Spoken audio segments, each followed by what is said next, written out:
bien-être et en même temps associer l'idée, j'allais dire, de la performance financière pour que l'entreprise continue à exister. Oui, mais ça, c'est une conséquence. Mhm. On ne le voit pas forcément au début, on se dit, ah bah tiens, on va perdre X milliers de marge. Au début, c'est plutôt un peu un sacrifice, mais croyez-moi, après, il y a d'autres chemins qui s'ouvrent et qui sont beaucoup plus intéressants, épanouissants et beaucoup plus rentables en finale pour l'entreprise. Mhm. Et justement, quelque part par rapport à ça, vous êtes un peu unique à avoir une démarche comme ça, un patron qui quitte son entreprise, qui part dans l'idée je fais confiance et je la responsabilise. On est quand même déjà beaucoup sur l'idée du concept de l'entreprise libérée, même si vous n'aviez pas du tout envie de le faire. Bah oui, oui, c'était pas l'envie. Après, donc moi, je suis revenu en 2009 et là, on a commencé à cultiver justement autonomie, responsabilité, et bien sûr sous l'édige de la confiance. Hein, ça, c'était le maître mot, mais c'était incarné, c'était du vécu. Et c'est que en 2011-2012 où on a commencé à en prendre conscience du chemin qu'on avait parcouru, parce que des sociétés extérieures venaient nous visiter pour voir un peu ce qu'on avait fait. Mais c'est vrai on n'avait pas conscience de ça. En revanche, on a complètement changé notre façon de vivre ensemble à mon retour. Ça, c'est clair. D'accord. On s'est transformé. Et cette façon de vivre ensemble aujourd'hui, elle est comment?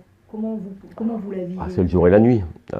Avant, j'étais un manager stressé. Et aujourd'hui, je suis un porteur d'eau pour les équipes, gardien de la vision et des valeurs. Et je suis là, voilà, quand ils ont besoin de moi, vraiment en facilitateur, en accompagnement. C'est un rôle complètement différent. Et je suis là pour épanouir les équipes. Ça, c'est mon rôle premier. C'est 80% de mon temps, c'est l'épanouissement des équipes. Ça, c'est mon rôle de manager aujourd'hui. Et si vous avez besoin de moi, ben, je suis là. N'hésitez pas Et à me comment vous faites solliciter. pour épanouir vos équipes? Je sais pas, vous arrivez ce matin. euh, Bah, déjà, j'arrive ce matin. Déjà, je les écoute et je leur parle. Je leur demande comment ils vont. Voilà, donc beaucoup d'écoute, quoi. oui. Et après, je suis là en écoute basse. Si vous avez besoin de moi, ben, je suis là. Mais c'est pas moi qui vais les orienter. Je vais faire en sorte que ça soit eux-mêmes qui aient confiance en eux et qui prennent les décisions, même si je ne suis pas forcément d'accord avec eux, Et et vous les qu'ils soutenez. expérimentent. Et je les soutiens. Oui. Et pour expérimenter et pour éventuellement se planter si nécessaire.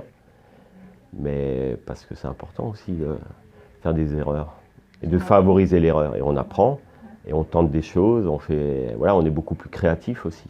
C'est-à-dire qu'en fait, ce que j'entends là, le soubassement de la relation que vous mettez en place avec vos collaborateurs, c'est clairement la confiance. Ah oui, clairement. Oui, ça c'est la base du système. C'est je te fais confiance tout de suite.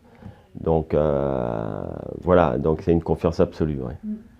Et de cette confiance, vous donnez les clés et la possibilité de choisir, prendre des initiatives, euh, faire des projets. Tout à fait. Alors, on est beaucoup effectivement aujourd'hui sur le mode envie. En revanche, ça prend beaucoup de temps. Il ne faut pas croire que ça se met en place très rapidement. Parce que je pense qu'on n'est pas forcément formé aussi dans notre système éducatif à ces prises d'initiative. Il y en a qui sont plus lents aussi, donc il faut respecter aussi. Mais je pense qu'on a tous un besoin d'autonomie et de responsabilité, chacun a des degrés différents. Mhm. Donc c'est aussi important de respecter tout le monde. Parfois, il peut y avoir des petites marches arrière. Mhm. On est parfois aussi, nous, un peu déçus en tant que manager. Donc il faut être très patient aussi. Et voilà, il ne faut pas croire que tout est rose hein, Oui. dans le meilleur des mondes, mais je pense qu'on a gagné en maturité. Et aujourd'hui, surtout sur un marché compliqué, on a réussi à se diversifier et à se transformer, quoi. Justement, par rapport à cette ouverture d'esprit que vous avez dû mettre en place, alors bien sûr, vous avez été la chercher au travers de votre expérience, de ce voyage. Quel a été le plus grand défi ou l'obstacle que vous avez pu rencontrer depuis et que vous avez dû surmonter? Ben, je dirais le plus grand, c'était le premier, c'est d'arriver réellement à lâcher prise, que les équipes s'autorisent à lâcher prise et à retrouver de l'énergie dans les moments un peu plus difficiles et de se prendre ce temps-là. Et aujourd'hui, c'est vrai que culturellement, chez nous, cette salle zen là, dans laquelle nous sommes, c'est la pièce la plus importante chez nous au bureau, quoi. On pourrait supprimer toutes les pièces, mais sauf celle-là, parce qu'on en a réellement besoin pour se ressourcer, pour être après plus fort, quoi. Mais ça a pris du temps. Aujourd'hui, elle est vivante, cette salle, mais au début, ça a pris beaucoup de temps. Et ce que j'ai remarqué, de toute façon, mais ça, c'est assez classique, c'est c'est à nous de donner l'exemple. Donc c'est clair que si moi je ne viens pas faire des micro-siestes ici, forcément les coéquipiers ne vont pas y venir.